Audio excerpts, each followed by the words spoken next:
Hey Rebels, I have one of my favorite guests back on today. Meghan from Plush Locks. You're dominating the hair loss world over here. It's just for anyone who is obviously struggling with different types of hair loss. People that just naturally Have you seen hair. some major hair loss from Ozempic?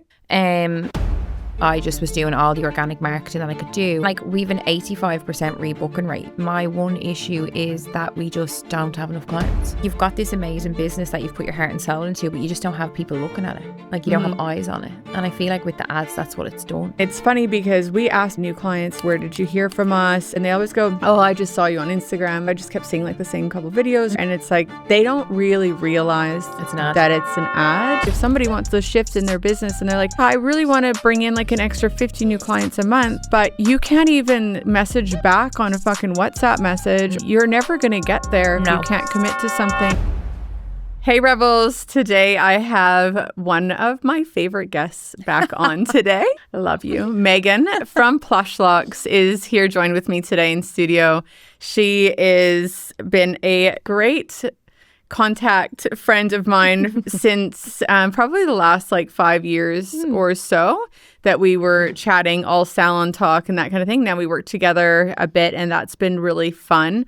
I love that Meghan is always doing something new and different and it is always in a world of pain with me of the crazy entrepreneur brains that we have that will not stop. Because I'm like, we're the same. Yeah, it's she calls it an illness. I was like, it is an illness. But yeah, I was saying that it's good with the blue light. We've got a new light in here today, and so it's not a new light. We just finally put up our branding light, which is blue, which is great, so it can offset any terrible orange makeup that you might put on. So a few weeks ago, I recorded something, and when I looked back on the recording, I was just like, oh my God, I look like a fucking like clown or Pinocchio. Like it was like I had taken like two orangey like things and like put them on the side of my cheeks like that. Like, and it didn't look like that when I was in the mirror, but I had Kiara, our makeup artist from the salon, show me how to do, like she did my makeup and she like talked me through it. And I could not believe how many things that they put on your cheeks. Like, yeah. It was wild. I was like, we had 5 things on my cheeks. We had a cream blush, a cream bronzer, then a powder blush, a powder bronzer, and then a highlighter. So, of course, that's what I did when I did my makeup next. And I was like, I look great. And then in the video, I was like, oh my God. And the worst part was that the video that I recorded, it's for a service like Yumina. And oh my God, I was recording it for like a fucking webinar. So not only am I doing a podcast like that, I'm also like selling this course. And then people are going to show it in front of their fucking teams. And I'm like, great. Now I'm the crazy lady with like the fucking dementia blush on. And I was like, I can't even deal with that. I'm not re-recording it. So yeah, it was such a big file to post as well. And I was just like, one day I just called Amber and I was like, fucking take it down and edit me, do something. I cannot deal. If I see one, I kept calling myself Pinocchio. I just like looked like I had a little wooden face. You know, like with the little, it was bad. Anyways, what you know. Anyways, you look great. Thank you. Hopefully the blue light does us good. So blush on. My postpartum era. Yeah. So tell me how you have been. What have you been up to? It's January. This will probably go out in Feb. Yeah. But I was only driving here today thinking like what I was doing when I was here the last time was just so different to what I'm doing now. Yeah. When did we record? We recorded about like 3 years ago? 2 years ago? Maybe 2. Amber, were you working with me? Yeah. So probably 2, a year and a half. I think about a year and a half maybe. Yeah. Maybe even a bit more. I was doing it all. I'm very changed. And you were launching something called The Circle. Yeah, that's gone. It's gone. Yeah. See ya. This is classic Meghan. Yeah. This is what I do. It just wasn't for me. Yeah. I'm just not meant, like, it's kind of probably like what you're going to do. Like the mentorship. I just wasn't ready for it. I shouldn't have done. Prep me. What happened? It's hard to get people to do the work. Yeah. Like it's really fucking hard. Like people want the results without the work. Yeah. And you give them everything to do the work and they still want the result without having to physically do things. Now, don't get me wrong. I had a few people that were amazing and they did the work and they got the results. But then just the ones, it's just draining. When you're trying to like motivate a salon team run another business and then motivate people that are paying for you to help them, but they don't want any help. It's kind of... And you feel obligated to get them results, right? So... Yeah. And I think like when I look back now, I probably wasn't as ready for it as what I probably should have been. Like the work was there, the systems were there, but me as a person probably not to give what I needed to give to it. Yeah. So I just did the year and did with the few that I had, and then I just stopped it then. Yeah. Okay. Yeah. Do you mean like you didn't have the time available to I didn't have the time to give the support because I was still running the team, and obviously my salon was very new still at the time. Like my salon's only 3 years, nearly 4 years old. So when then it was only in its second year then. So I really should have just focused on the salon. Yeah. Typical me. Yeah. I wanted other people to succeed. Yeah. So yeah, you want to bring, it's like when you like something, I don't know if you're like this, like if I like something, then I just want everybody to have it. And it's not because it's like you're just peer pressuring people to do it. You're just like, I'm just enjoying this so much, or this is really working for me. So like, I want you to have what I have. Like, it's your passion. You want to give your passion to other people. And I think some people probably just needed different types of help than what I was actually trying to give them. So yes, totally. But it was fine. Like I just bowed out of it after a year, finished up and honoured the people that were in it. And then I just stopped taking after about, because it was 12 months, after about 6 months, I just stopped taking new people because I kind of knew from then, I was like, I shouldn't have really done what I've done. So everybody was fine though. I just honoured it. And then, and then I just really focused on my salon, which was the best thing I could have done. Yeah. Definitely. So if you don't know, Plush Locks is a salon, but also it is a hair extension brand. Yes. So she's got a big, is it e-com? Would you call it e-com? Well, it's more wholesale, right? It's a wholesale. It has just gone direct to customer, but like it's more of a wholesale, like direct. You're doing direct to customer now? It's on the website, but like it doesn't do amazing compared to wholesale. Yeah, because that's what it's built on. Yeah, it's hard to even find, I think, a hairdresser you can find hairdressers that aren't hairdressers to apply extensions. Oh, yes. But if people are buying their own hair, it's like people can't show up with their own hair to our place, even if it was your hair. Yeah. You know, same with mine, of course. We want them to have our hair. So that's a little bit harder to do. I think it was more just for people. We had like, say, people messages on DM and saying like, I'd love to use your hair and bring it to my hairdresser, because there is hairdressers that would use like multiple brands. So we were like, we're kind of saying no to sales here. So we just decided this year. And like, honestly, I'll be so transparent, like with the wholesale, like it's not doing as well as what it was. So I decided to kind of try and change the direction a little bit to try and make it a little bit better. So that was kind of one of the things that we weren't doing. And I actually had a call with a girl. I put it on like a business page, like my thoughts of what I don't know. Are you on this? It's called Like-Minded Bitches Drinking Wine. Yeah, I love that page. Yeah. It's so funny, the name. It's like exactly what it is. But I put it on there just saying like I was looking for a coach or someone to like just actually sit down and unpack like my brain. Yeah. And I actually ended up talking to, she just did it for free. She was so lovely, talking to a girl who actually used to work for Jador, and she worked for them for years. She doesn't work for them anymore. She does something completely different now, but she was like a manager there, and she was just so helpful. Like she just gave me so much advice, and she was the one that kind of said to me like, why don't you do that and try it? So that's what we've done. We've only gone live like a month, but yeah, we'll see what happens. You know what I'm like. Do you think this is like a similar issue that all of the extension brands are having? Yeah. I just looked on my DMs there in my request folder because I wanted to say this to you when I came, and I had 147 messages from Chinese factories. Right. Yeah. we get every single day. Cornell, Cordial, Mary. Yeah. All the funny names. So like it is more accessible now. When I did it, it wasn't. Yeah. Like I had to jump through hoops to even get a contact of somebody, where now people are DMing you. And I mean, like, they're not all great. They're obviously, some of them are trying to just get your money. Yeah. It's so much more accessible now. Yes. And people, like, we've had this conversation, people are cutting out the middleman. Yeah. You've done it. Yeah. It's so much better for your business. Like, I'm openly saying that on a podcast. Yeah. But it is. Yeah. Like, and I understand. Sense. So I just feel that it's probably naturally going to fade out anyway. Yeah. Because everybody is going to.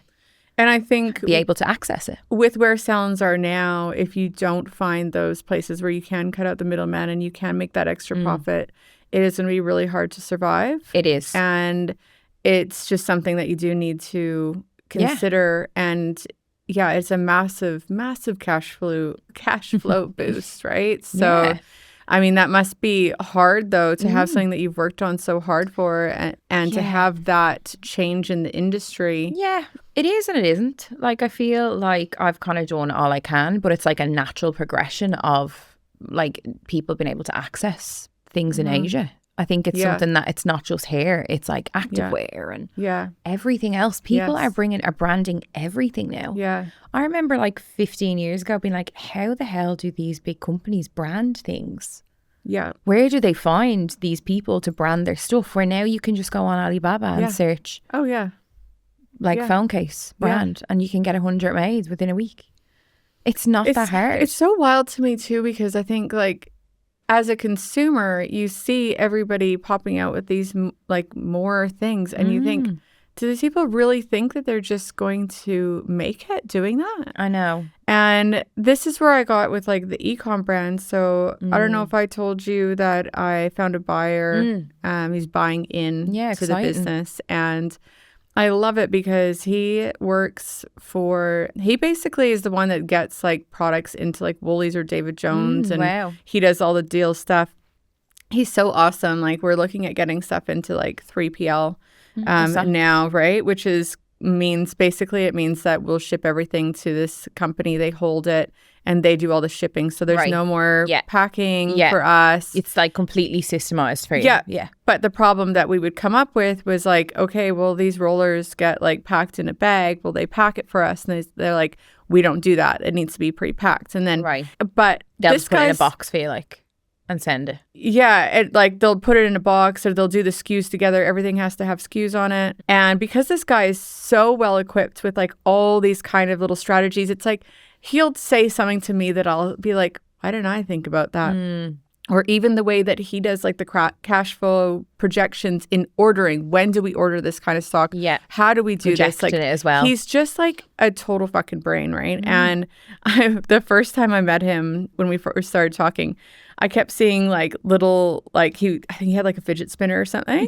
And he has like 8 of them or something on his desk. Like he's just like ticking all the time. Yeah, but he's super organized. Like I can't believe how fast he can kind of come up with something. And I think sometimes we get to a point like in our brand and where we're at and the education that we have around it is unless we're going to go all in and really grow that business, we get to a point where we kind of hit the ceiling because what we're doing needs to change and it's not enough and we don't really have enough time to get to that I don't have next enough level. energy in the tank for the 3 businesses that I have. Yeah. And that's being so honest. Like just after having a baby as well. But even before that, I feel like the more you have, like you can't put as much, I can't split myself 3 ways. Exactly. Yeah. Like I have to basically prioritize, and I did with the salon. I really prioritized that in the last probably 18 months, and it really shows because I haven't been there and I'm completely off the floor and it's doing better. Yeah. So that to me is like I really put my heart and soul into it. So now this year I am really putting my heart and soul into my Scalp 360 because that's my baby. Yeah. You know, so let's talk about our newest baby. Not the live one. No. But the hairy one. Yeah, the hairy one. So Meghan went from the extensions and now you're dominating the hair loss world over here. And we're not even sure if anybody else does this type of hair replacement, like hair extension here. In Perth, there's no one that I know of that does what we do. But in Melbourne, I think there's one person. And it's slowly starting to filter because there's some online courses coming out and stuff like that. So you started with the mesh integration, which is like basically like a weft and like a hair piece. Like a topper. Yeah. And then you would do the tracks and then you would sew it to the tracks. So it goes onto like a piece of mesh and then you would sew the topper on, so the weft's on. Yeah. And it's just for anyone who is obviously struggling with hair loss, alopecia, female pattern hair loss, alopecia aretha, like so many different types of hair loss. People who have been on Ozempic, who have been on Mounjaro, like all those types of people that just naturally find hair. Have you seen some major hair loss from Ozempic? Yeah, a lot. Like completely changed. Like people that have had bariatric surgery, like all those types of things. COVID, massive one as well. Yeah. The mesh integration is great and we still have clients. I only have 2 mesh integration clients left after doing a full year of Scalp 360, and that is just simply because You can wear your hair in so many more styles and it's a lot more comfortable and it just looks more natural.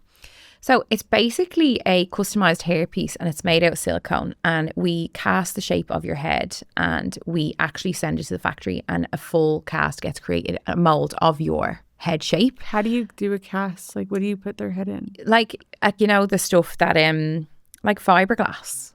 Okay. You know, like the stuff when you break your arm. And you put, like... So I cling film the head up and I literally put like it's like a white cast and then I wet it and then it basically molds. Like if you broke your arm. Yeah. Okay. And or like making like a paper mache. Literally. Yeah. This sounds kind of fun. It's really fun. It's really creative and I am a very creative person. So I think that's why I love it so much. If you don't say so yourself. Because it's fully customized. You're not using any stock pieces. Yeah. Nobody has the same piece. And that's what I absolutely love about it, because with mesh, it was just a one size fits all. You could buy a 5x5 closure or a 6x6 closure, which is like the top of the headpiece. Right. But with this, the dimensions are exactly to your head shape. And the manufacturer of the hair place, you send them the casting and then they create that. Well, how long is the turnaround for something like that? So there's a whole process with it. And it takes up to about 9 weeks to make, because the hair is actually hand injected into the mold. Okay. And you can decide the hair direction. So if you want the crown to go to the left, if you want the crown to go to the right, if you want a calves lick at the front, you can do anything you want on the mold. And it's such a delicate job, and that's why it takes so long. But the result is amazing. It's so flush to the head. It's so flat. It just mimics you. We even pick your skin tone, like your scalp color. Right. So with the mesh, there's like, you can always see a slight connection, where with this, it just melts into your skin. Amazing. But using adhesive, it is a whole different ballgame to sewing. Yeah. Lots of problems. Okay. Yeah. Lots of problems. Because what do you do? So you get it and then you pour a bunch of glue on their head and you stick it on? Literally. Is that kind of what's happening? Well, you don't even use that much glue. It's actually wild. You use probably like 10 mil of the glue that we use, and it goes actually on the perimeter. So it's like a little centimetre strip that goes around the head. You don't even put it over the whole head. So all the hair underneath doesn't have glue on. It's just literally where the connection is, the joint. Sorry, I keep hitting this. But with that, being in Australia, the heat, sweat, a lot of the clients that we have are going through the menopause. So we have had... Me and Michaela have definitely like had our share of issues probably in the last 8 months, but like now we know what to look for, how to prevent it. Michaela works with you? Yes. Okay. So she is my hair loss specialist. So she took over my whole clientele for me when I went on maternity. Did she already know how to do this? Not do this, no. Okay. So she mesh integration and mesh she did at home. So she's from the UK originally. Okay. And her story's pretty funny. She messaged me probably like a year and a half ago and asked me would I be able to sponsor? And at the time I just wasn't in that place. I wasn't even thinking about it. And then I actually seen when I was pregnant, when I found out I was pregnant, I was like, what am I going to do with all these hair loss clients? Like none of the girls in the salon want to do hair loss, which is like, it's fine for me because they didn't sign up to be a hair loss specialist. Yeah. They're a lot younger. They're in their transformation eras, doing big blonde hair. You know, they don't want to be sitting with older women, and they don't have that empathy yet to really, like, and the pressure of it. They see the pressure of it, and they don't want to be, they don't want to let someone down either. So she literally, I just seen on a Facebook page. Then when I found out I was pregnant, I was like, I don't know what I'm going to do. I'm going to have to come back to work after 2 weeks. Like, there's no one to do these clients, and I couldn't let them down. Yeah, it's their whole life. You know what I mean? Like these hair pieces affect their lives so much. Like they won't leave the house without them. Some people don't know that they have hair loss. Like I have one client who's got a very, very large area of hair loss, and the only person that knows is her mother. Like nobody else knows. It's so personal to them. So I just panicked and was like, what am I going to do? And then seeing this Facebook group, and she had just wrote on there saying, oh, I'm looking for a sponsorship, I'm qualified in hair loss, blah blah blah.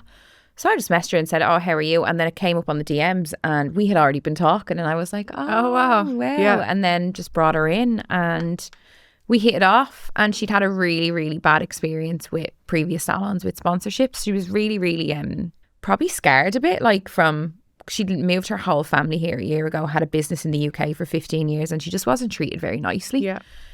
And yeah, she's with me now. She's sponsored. It's always so scary, like as an immigrant myself, that coming over and having somebody sponsor you. We almost got sponsored the first time by a place that it was a horrible experience with like the manager and all that. So daunting, isn't it? Yeah. You have life in someone's hands. Yes. And then the day before I went home for Christmas, they told me that they weren't going to sponsor me anymore.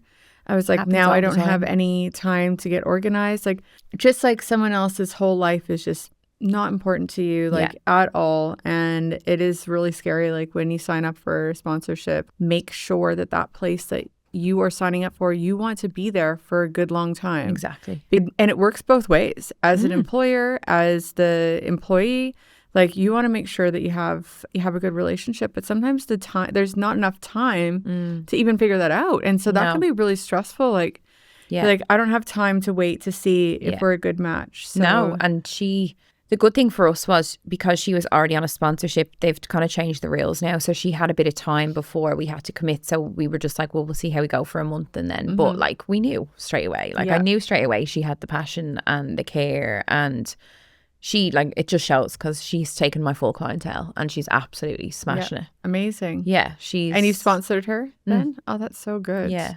And so good for you to be like, I have somebody that can actually help me grow this side of the business. And she's a mother of two. She's the same age. Like, she's switched on. She wants her family time. She comes to work and does her job. And then, like, the clients are looked after, and that's all that matters. So, are you wearing a hairpiece right now? No. I'm just kidding. I'm not that bald yet. I am getting one though. Just kidding. I am getting one. How much does it cost? Like, what are people paying? And what's the margin on it? Look, like? It's customized. So obviously it's not going to be like your standard weft. But because I do have the factory source, I don't have to. So when I did my course, long story short, the course, there was nothing wrong with it. The girls were lovely. But the price was absolutely astronomical, and it was in pounds. So I don't know if you know. To order the hair? Yeah. So it was, so that doubles in price for us. Right. So a system with them was like £4,000. It's like $8,000 for one of my clients. And I'd be like, just for the hair? Just for the hair. Yeah. Okay. And like, I remember just sitting and being like, I'm not going to be able to, I could sell it. Like yourself, I could sell it because I'm good at that. Yeah. But it didn't sit well with me. Yeah. It was too much money. It just wasn't affordable. As you do, being a creative, you go and do your own research. And obviously, because I already had sources in China, I actually found a factory myself. So it's not the same factory that does my wholesale brand. It's a different factory, and they only specialize in hair loss. So they're really switched on to what they do. Like, they know everything. And I've just got a really, really, really good agent that who I deal with. He's just amazing. So if there's anything wrong, because with customization, it's so hard. Like, every little detail counts. Like, if the hairline's not injected properly, or the parting's on the wrong side, or you've asked for it to be textured and it comes like straight, that can happen. Yeah. So they're the risks you take when you go direct to factory, but I can half the price down. So what I've done is created that more affordable price. So probably depending on the size, like, you can make them for someone who has hair loss that size. If someone has a scar, right? Okay, I could make a piece that size, and that would probably be like $500, $400. But if I'm making a piece this size, it's going to be like $2,000 to $3,000. And if they want long hair, is that for the hair, for the install? The full, I do the full thing. Yeah. So I do it in the full package. So like, you come for a consult, you pay $100 for that. Then you'll have a scalp design appointment with me, which is $300, and that's an hour and a half. But that $400 will come off your system. So if you decide to go ahead, that will come off your system. We offer payment plans for everybody. We offer memberships for the maintenance, because the maintenance is a lot as well. Like, it's a big commitment. So we have a very strict process of who we take on as a client. Yeah. Because you have to commit to it. Like, you have to be in our salon at 4 weeks. There is no pushing it back. Yeah. Okay. And what does it cost to have that refit? Between $375 and $425. Even for a small little piece would be that would be less. Yeah. We don't really have anything small. Everything averages we have is probably like a 6x6 or a 5x5. So probably like that.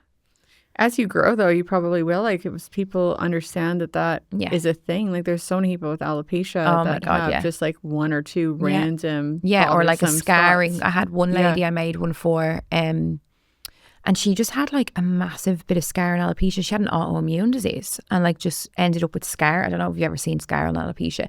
It's where like the hair's complete, like the scalp's completely dormant. The hair's dormant. So it's like shiny. Right. Yeah. So it's never coming back. Yeah. And it was like a proper, like an oval. So I was able to create like a little oval piece. She had gorgeous hair. Yeah. She had hair like you, thick, just so nice, but just had this missing piece. Yeah. So we were able to do hers, but she just wears hers on clips because she's just not, she just doesn't want the maintenance. Okay. Yeah. What do you mean she wears it on clips? So we're able to put clips on it as well. So What does like it clip clip it to? in. So they don't have to have it on permanently. So like say the piece and I put clips on it, like hair, like clip-in extensions. Oh, so you would put like clips around the edges, Yeah. so that it clips on your real hair. No. Sorry, yeah. I was like, how's it clipping on the scalp? Yeah, so the clips go on the piece and then you like a topper. You know, like on a topper. Or is it just like a suction cup? Imagine. That'll be my next thing. That'll be my next thing. Yeah. Yeah, that would be great. Stuff. Yeah. So that is, So what we actually do now is, so we found that our biggest issue being in Australia is the heat. And we really had to tackle that in like how much glue we put on, how we laid it, how long we left it to set, because you've actually got to let the glue set before you apply the piece. Yep. Okay. So all those little things have made a massive difference that we've kind of like wavered out. Can they swim and stuff with them? Yeah, everything. Sauna, swim, gym. That's how it just changes their life, because mesh integration was so restricted. Yeah. They couldn't do a lot with it. So they couldn't put in a high pony. With this, you can put in a high pony. Yeah. Oh, amazing. That must be, so rewarding to help women like that. It's rewarding, but it's also like stressful because the pressure is high. Yeah, and like people do project their emotion onto you as well. So the first time they come in and sit in the chair, we have a couch and we do all our consultations in the couch at the start, and we have the tissues, because the minute they sit down, they cry because they might not have spoke about this to anybody before. So it's the first time that they're actually talking about it, and it weighs women down so much. For sure. Like weighs them down to the point that they won't get in photos at family weddings, they won't go to parties, when they go for a job interview, they wear headscarves every day. Like it's until you're in there, you feel very humbled when you're in there, because you're like, wow, I'm very lucky for the hair I have on my head. Yeah. When you have, especially like we have young clients, 20s, 30s, and watching them change has been probably the most rewarding. Like one of our clients wouldn't go out on dates because she was just so paranoid. She wouldn't let a man touch her hair. Like she was like so paranoid. She'd wear a topper. And the amount of people that wear root spray is wild. And they're actually causing more damage to their scalp because they're layering on that root spray every day. They'd always come to the consult, and I'd be like, have you washed the root spray off? And like they'll have washed it off, but it's still in there because they're like packing it on every day. So they're already clogging up their pores on their scalp more by putting that on. But it's just a vicious cycle for them. Is a question I was thinking recently about dry shampoo, because I've been going a bit crazy with K18's dry shampoo. Have you tried it? I feel like that. Yeah, I love it. It's ridiculous. Like to the point where I'm like, okay, you dirty bitch, you have to wash your hair. Like, it's been a while. It gets a bit textury though, doesn't it? It gets a bit like gritty if you keep going with it. But if you put it in when it's like freshly washed, like it doesn't get oily. Yeah. But then I'm like, what is that doing to my scalp? That it's literally not letting it get oily at all for like a full week. Like, I was like, when you really think about that, that can't be good for your scalp. No. And like that, like people that use that Batiste stuff all the time.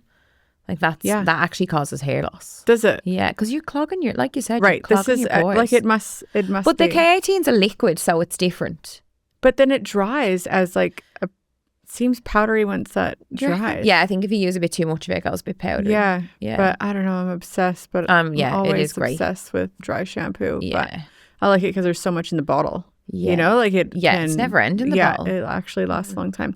All right, so we're obviously going to be focusing on getting you more hair loss clients. Yes. I'd love to just chat about what we're doing together now. So Meghan is one of our ads clients. Yes. So we run ads for Meghan. We do Meta. We're about to do Google ads with Meghan. And one thing I noticed with you, and something I was thinking about, is people always think like, or people will say like, oh, how do you do so much? Or you're always doing something different, or blah, blah, blah.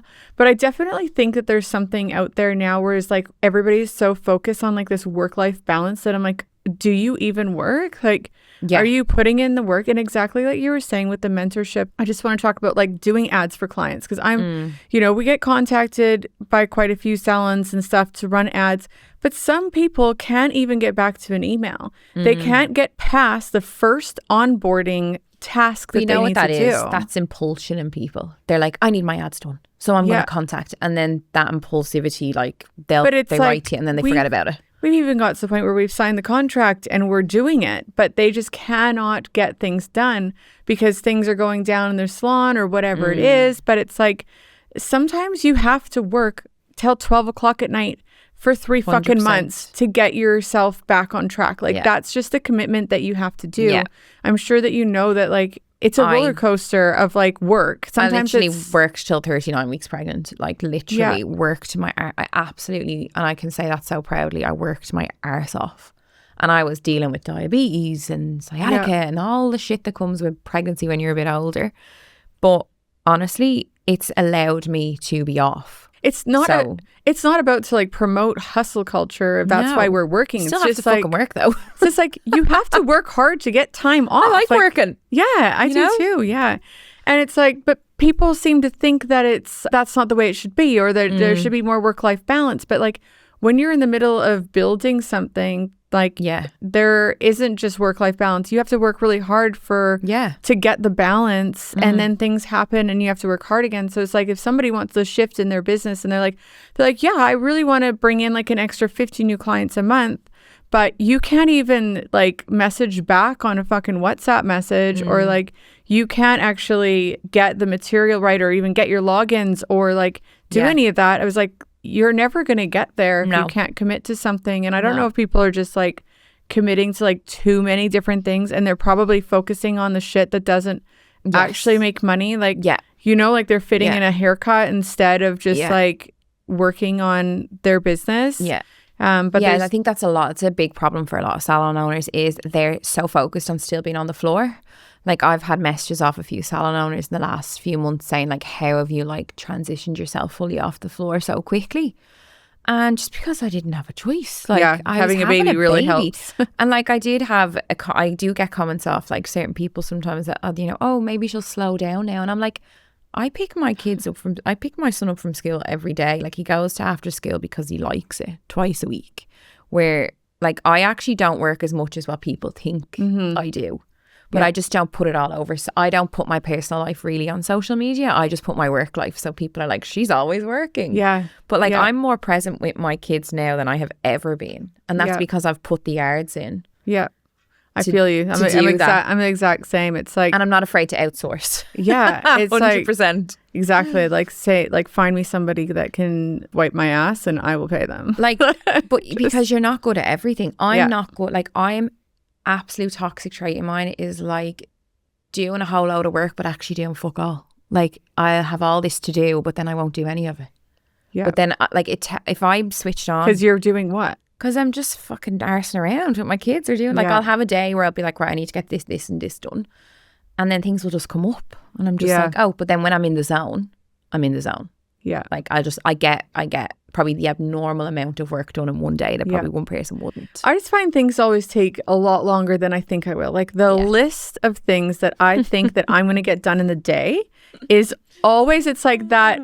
It never happens. No. You know what I mean? Like we actually love, like Amber and I, my EA, love using a whiteboard. So we in the office, we're like, this is what we want to get done today. At least we both know. Yeah. But sometimes we'll get stuck on something. Like it's usually something tech, or something might happen in the salon where I might have to help somebody. Yeah. But it's like, it's usually a tech thing. Like yesterday I was doing campaigns for a new place. I'm actually running campaigns for our church. Aww, and so I'm doing I'm taking over all their ads, and I'm doing like fucking mental that fucking churches are doing ads. I know. I was like, I don't know how this is going to work. So we're doing like some testimonies, and we're running a course called Alpha, which is not we're running it. It's a course called Alpha. It's basically like an introduction, like a soft intro to Jesus and faith and stuff. And so nice. Everybody can go to it. But I've for me to like service the church and help the church. I was like, can I do your ads? Because I'm so interested too that like it's so different to me. Yeah. Like I'm like, I You can probably do, learn a few things from it. yeah, like I can do ads for salons, but how will it go getting people in the door for this? And like, what kind of ads will I need to make? So we're making like for like testimony ads and stuff like that. We just launched it yesterday, but it ended up taking me the entire day to get it live. Yeah. And that's the kind of thing that sometimes when you're doing like IT, anything, you know, digital marketing or whatever, you think, I'm like, oh, this will take me 2 hours. Ends up taking me like 12, you know? And it But you'll get better at that. Like you're still in your like phase where you're still learning things. Yeah. So like you'll get better. It's also like the ADHD-ness of it is not good, because I will literally have like, I don't think anybody's ever seen so many tabs open at once. Like you can't even see them. I was like, how many tabs can you open? Because I haven't had a max yet, but I think it's a fucking lot. Like it must be like over 100. Like, I don't know if there's a max, but it's a lot. And I think because of that, it's made that harder. But I still want to get to the point where I really understand everything where we're doing it, that if I ever want to offload the setup of something, that it's like, I would never do that until I am that, like you said, like I can do that. But that'll be like when you take on another team member, I suppose. Yeah, exactly. When you're like, right, cool, your job is to onboard our clients. Yeah, and then that'll be their job. Yeah. You know what I mean? Like, I mean, that's what Amber does now. But for this church one particularly, like I wanted to do it and wanted to run through it and everything. Admin's just not my strong point. Like I just don't enjoy it. Like I don't enjoy it. So I try to avoid it.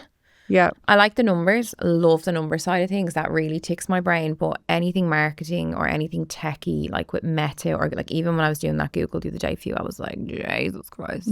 I was like, what has she fucking got me doing here? It's like, funny because doing everything. I was like, oh. It's funny because people will be like, oh yeah, I really want to learn how to do my own ads. I'm like, I paid to do a fucking course. I looked at it about 3 times and I was like, it's not for me. Yeah, how many courses have you bought that have just sat there? And I did that e-commerce equation course. I bought that one because for the like to obviously again to help with the e-commerce brand and to like try and get that going. But like I don't have the brain power. Yeah, I'm just a hands-on person. I'm just not. Yeah. I just can't sit and study something like that. Show me how to do it. Like if I sat with you maybe for a day and you showed me how to do it, I'd probably be fine. Yeah, but it's the watching a video and then doing the tasks. It's not me. So I think we're going to move more into doing like one-on-one, not one-on-one, sorry, more courses, like in-person courses again. You're better off. Because it's just easier. Like we love going to one. You should come to this, even though you probably won't want to. We're going to this we're going to a digital marketing conference in March that we're really excited about. Where is it? It's in Melbourne. Ooh, and it's just for 2 nights. What date? Are you in Melbourne in March? When are we going? The 8th to 11th, I think, or something? I'm there at the end of March. Oh, something like that. I think my husband would have a heart attack if I told him I was going anywhere else. Yeah. So anyways, but it's like, we're just super into anything. Yeah, like marketing. Our little dweebs with the whole marketing thing. Yeah, we love it. But yeah, tell me about, I guess, the experience for someone that doesn't know whether they should be running ads or not, and maybe like what things have changed. We've only started running your ads. I think we went live in November. Yeah. So we've only been live for just under 3 months, I think. Yeah. Was it in October? I think we started in October, live by November. Okay, yeah. Have run how I knew, like, my salon runs amazingly. Like, it's got good profit. The team runs really well. The systems. My one issue is that we just don't have enough clients in the chair. Yeah. And that's how I knew I needed to do ads, because I just was doing all the organic marketing that I could do. I was doing influencers. And like we've an 85% rebooking rate, like year round. So that 15% of clients we just couldn't, like them new clients, we were just finding it hard to get. So that's when I kind of was like, I need to do something. Because it's like you've got this amazing business that you've put your heart and soul into, but you just don't have people looking at it. Like you don't have eyes on it. And I feel like with the ads, that's what it's done. Yeah. Yeah. It's got them to the pages, and then they've been like, they've converted, because then they're like, wow, this is amazing, or oh my God, this is around the corner from me and I never knew it was there. Yeah. And then this is because right now we've been doing Meta ads, which is going to be your like Facebook, Instagram, and all that. That's where we've like started off with. And then we're going to be going and doing Google soon. Yeah. And here's the difference as well, is like you think about somebody that's going on Google, they have the intent to search for you, right? Like Yes. they know what they're searching for. They're looking for hair loss. They're looking for a hairdresser near me. If you're doing something like selling tires or whatever it is that you're searching for that thing and you have that intent, and then you see the businesses on there, the ones that have the ads are going to come up first, especially if you're doing location based, things like that. So that, say they go on, they say hair loss near me, they see Plush Locks, they click on it and they go, oh, that's interesting. Never heard of it though, and I don't know anything about this. I don't know if I can trust this place. I just saw it as a Google page. I've never heard of it before. Yeah. They're like, this is something that I'm thinking about. Same with hairdressers. Like, you're like considering going somewhere else. What else is near me? Maybe I'll get a haircut, whatever it is.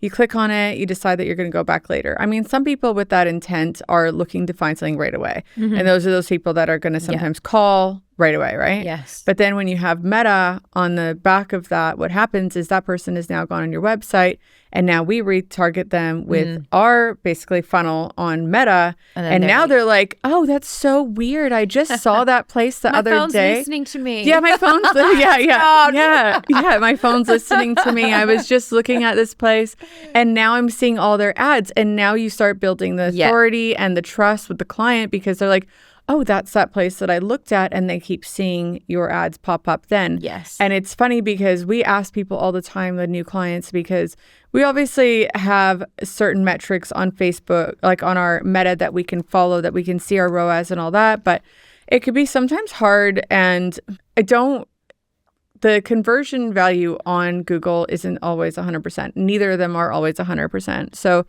it's interesting always asking those clients too, like, where did you hear from us? And they're in the chair and they always go, oh, I just saw you on Instagram. And I said, they'll say, oh, I just kept seeing like the same couple videos or whatever. And it's like, they don't really realize that it's an ad because of what is being curated. And I think before, we used to concentrate on making ads that they looked like ads. You're advertising the salon, whereas now it's more, you're showing them more of like the behind the scenes or what the experience is like, and it's a little different. Or like founder videos. Your founder video is going off right now. Yeah. It's doing really, really well. Wow. I just looked at it, I think yesterday, and people love to see that. Like they want to know where they're spending their money too.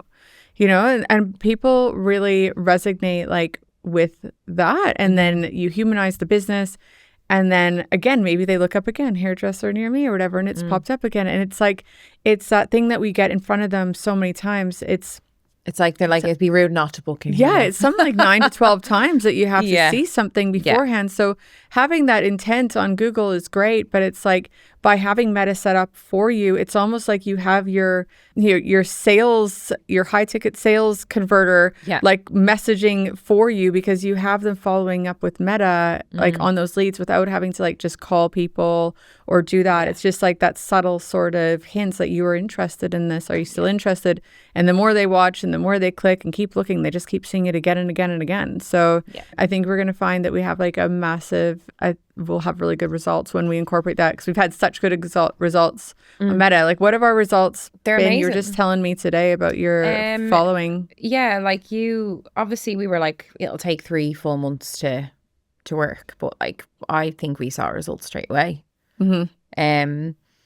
Yeah, like we were sitting on like 9,600 followers on Insta, which like isn't a big deal. Like, I'm not into the follower count stuff. Like, it's the bums on the seats that I care about. But like, it hadn't been shifting, but like the content was really good still. And we've got an amazing social media girl, and like she stopped doing it there for a little while, but she's back doing it now. And like, she was growing it slowly but surely, but like the ads have definitely like ramped up the following, like in those so we're not even doing it 3 months then. So like in that 2 months that we're doing it, we've hit the 10K mark now. And the awesome thing is the followers are from the location you want. They're the ideal clients. Those are the ideal clients, right? So those are the followers that you want. Like, who gives a fuck about, other ones around Australia or whatever. But like, when your following account is going up directly from ads, and the ads is dependent on like it's their location based ads, like 100%. That's exactly what you want. That I'm all about like the ideal client. Like, I could have 50 followers, I don't care, as long as those 50 people are like in my area and actually going to come to the salon, because like the followers don't pay the bills. So you know what I mean? So that definitely. And just like going into January, like comparing it, you know me, like I track all my numbers, which you probably love, because I'm Yes, like, I have this and this, so I can tell you everything. Yeah. But like now, like even though we haven't started Google Ads, we've really put a lot of effort into our reviews on our Google My Business, and we have a really good commission scheme for the girls for Google reviews. So we do already get a lot of like, how did you hear about us? Google search, Google search, Google search. So I'm really excited to see like how that goes when we're actually paying. Yeah, and well. Google reviews will help build that that AEO. up. Yeah. And, you know, try to get, if you can get your clients as well to like mention the services that they're getting done. It's really helpful. They're a little bit pretty good at longer that, I and have to photos say. are good. Yeah, they do put it. We were doing a free, we actually did like, we had like a bunch of products that were just weren't shifting on the shelves. Like I think like some old Kevin Murphy products and stuff that we couldn't really sell to extension clients. So like they've just sat on our shelves, and I just said to the girls, put them into a basket at the front, and every single one of your clients, just say to them, if they post a photo of their hair on a review, give them a product. Yeah. And they literally, I think we had like 40 products, and we got like literally 40 reviews really quickly. You know what I'd get? This is what we use. We use the minis of the shampoo and conditioner for the extension shampoo and conditioner. Give them that as a so we just have a big bowl of the minis, and we just keep that stocked up, and we do one for every client. And if a client comes in, they've already left a review, I say just update your review. And so it just brings more up to the top. And that way, if you get some crazy, you know, some shitty review once in a while, like which you do that, you know, it just helps boost ours are gone. That was up. like kept coming up as the most relevant, and I was like, well, that review fuck off at the top. Yeah, like what are you doing? It's the worst. Yeah, but now it's like it's down the pile now. Do you know what though? I quite like. I don't mind the odd bad review because it makes you look more believable. Yeah. And it's the response to the review that people look at, and that's what they decide on coming. It's not what's happened, because it is like a, you know, he said, she said, like it's always going to be like that. But as long as you respond with like an empathetic attitude, and I hate seeing, I don't know if you've seen this, but I hate seeing, like I will look at other salons reviews. Of course I do, all the time. It's like my toxic, like my little sick thrill. I love it. Just to see what they're doing. And you just press 1 star, don't you? No, I do not. Oh my God, like, no. Jesus. No, I mean like you're looking at the 1 star reviews. Yeah, I thought you were like, give them 1 star. I'm like, no, Jesus, I'm not that fucking evil. Stop. Yeah, I'll like go like lowest, obviously, just to see. I think it's like to reassure you that you're okay. Sometimes like everybody else is getting the same things, but sometimes I hate seeing when people reply to them, they do a really like, it's almost like they're like, we said to you that this wasn't going. Just be like, cool, we appreciate what you've said, like your feedback, we'll try get better. You know, like instead of like pinpointing every single thing of what's happened that day, like you've got a bad review, they're not happy, like just move on from it. You know what I mean? Usually even when I see feedback, I kind of skim read it a bit because it's like, it is a lot of that he said, she said, blah, blah, blah. And I know people are trying to like get their point across to say like, well, you know, because like it's our fault, but it's your fault too, or it was your fault, you know? Yeah. But I just think like the person's left the review, it's not going away. So just like respond, this is what I usually do. I usually write a really aggressive message on my notes on my phone, and then I put it in ChatGPT, and I say, rearrange this into an empathetic, professional and calming tone. Yeah. It just feels good to say what you wanted to say first. Fucking bitch. Yeah. Can't believe you did. Your hair was amazing. And then it's like pure change. Thank you for your feedback. Yes. We really appreciate it. Yeah. Don't worry. We fired Lucy. That's what we should start. So just start saying. Just so you know, thank you for your review. Lucy got fired this morning for her actions. How does that make you feel now? Can you leave us 5 stars now? Imagine. Yeah. That would be a great review, actually. It would be quite funny. Do you follow Sammy Kennedy? She's got a podcast. She I think she was a beautician. I follow her on Instagram, but her dad has a bowling alley down south, and he replies to the reviews. So you have to go on and look. His review, she screenshots them and puts them on her stories all the time because they're just so funny, because he's so blunt. He's like, fine, Lorraine, we don't want you here anyway. You know, like he's really funny like that. Oh my gosh. Oh my God. Does he reply as the business? Or like when they get emails, like they'll get an email of a complaint, and just the way he writes back to them is so funny. I love that. And what happens? I guess I don't know. It's just she just says like, she's just like, my dad is hilarious. Like, but they're busy. They're doing really well. So it's probably just like another point to sell them. People are like, that guy's really funny. He doesn't give a fuck. It's really like volume of reviews. I mean, if you had a volume of 1-star reviews, but like having the odd 1-star review. I think if you started seeing like, you know, like if you're seeing repetitive stuff, like didn't listen to what I wanted, like my hair's really damaged. Yeah. If you see that all the time, then you're gonna be like, something's not right there. Yeah. Are they like too busy? Are they not giving enough care? Yeah. But it's when it's like silly things, you know, like we had one and it was like, they're really slow. Yeah. Because we're Just like taking the care never- of your hair, babe. We're trying to make sure you're not bald. I had one just before Christmas, and it was that the junior would be been better to book in with because my blow dry wasn't very good. It was too curly. I did a curly blow dry. Oh, you got a bad review. I got a bad review. Jesus. And it was funny because we have it on like good, though. Slack, and all the girls like saw it, and I was just like, oh my God. So You're like, it's me this time. yeah, it was me. But it's always, when we get bad reviews or bad feedback, it's always like about a fucking blow dry. Like it's the one client that comes in once a year for a blow dry that ends up complaining. Do you know what I mean? Like it's never. It's like not a loyal client. No, and it's never even something that's even a big deal that I'm like. You just have keyboard warriors though. And we got a 1-star review because we didn't answer the phone. And we were like, we don't work weekends. We're off Saturday and Sunday. Yeah. We don't work weekends. So like, sorry we never answered the phone, but we're not in work. Yeah. And then we have like an automation where to fill out like our type form. So like, or if you want a quote or whatever, blah, blah, just fill this form out and on Monday someone will get back to you. But like, we sent her the form 3 times and she just refused to fill it out and then gave us 1 star because she didn't want to follow our process. She just wants to chat to us on the phone. And we were like, we're not in work. People are so weird. Maybe you should get one of those AI phone people. Have you thought about that? Yeah. Oh my God, I experienced that for the first time the other day. It blew my mind. Was it good? Who was it with? Who did I ring? I can't remember. It was unbelievable. It was like a proper person. It actually put the shitters up me a bit. I was like, it wasn't like a robotic voice around. It was like, hi, this is Marissa. I'm here to help you. How did you know that it was? I just knew by it that it was AI, but like it was so good. Yeah. It wasn't like, you know, say your date of birth and you're like 2408. You say it like 3, especially with accents. Yes. Yeah. You say it like 5 times. Literally, this was so smooth sailing. And she was like, oh, I was actually booking for a restaurant. I was booking into a that restaurant. Makes sense. So that would be I wanted to change my one. booking. And I rang up and they were like, hi, this is Susie, the AI, blah, blah, blah, like automated person. And I was just like, yeah, I just want to change my booking to 5 p.m. instead of 4 p.m. And she was like, let me check to see if we have that available. And then she was like, yes, that's available. Would you like to change it? And I was like, yes. She was like, perfect, all done.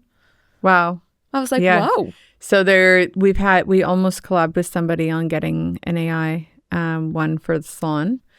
But I haven't gone down that road yet because I know that it's going to be a messy start. But I'd be like, oh, who's this robot? What's going on? Yeah.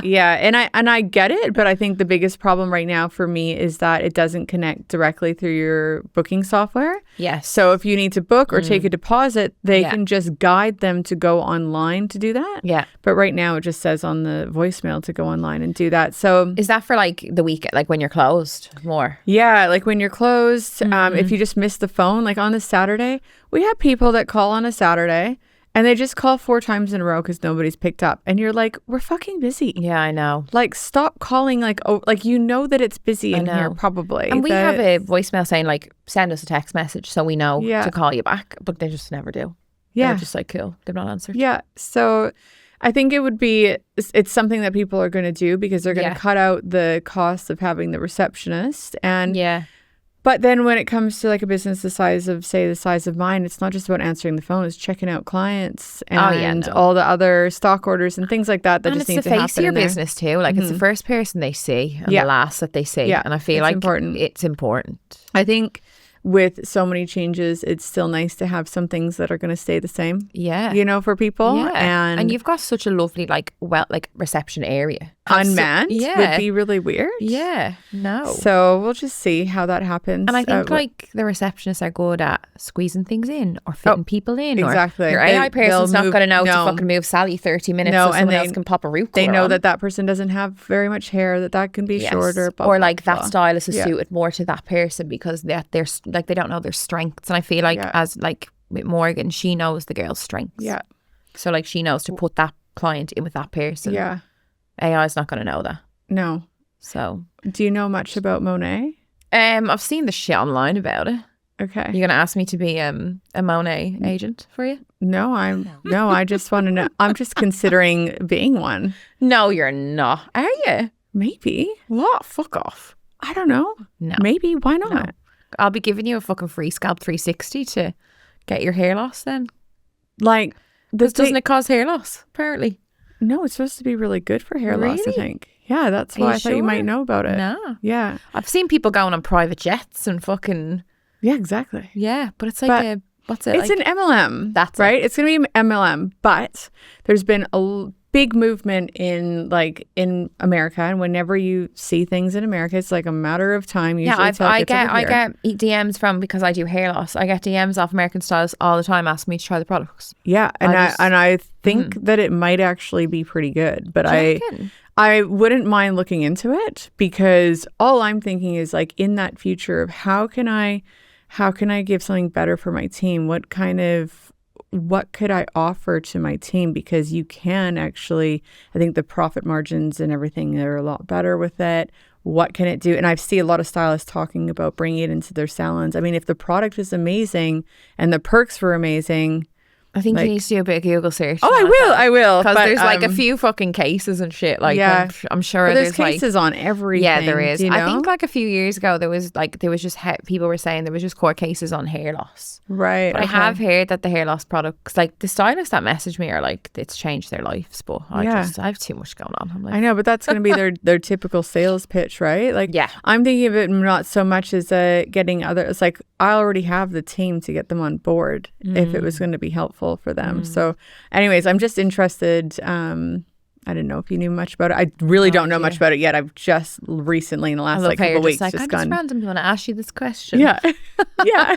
Leave me alone. I'm not getting involved in another fucking another thing. So I'm done. Well, you can be my first client. Oh yeah, definitely. Perfect. I know I need it. I'm fucking going bald. Well, thank you so much for coming on today. Pleasure. I am really excited to see where this year takes you and what you end up doing next year.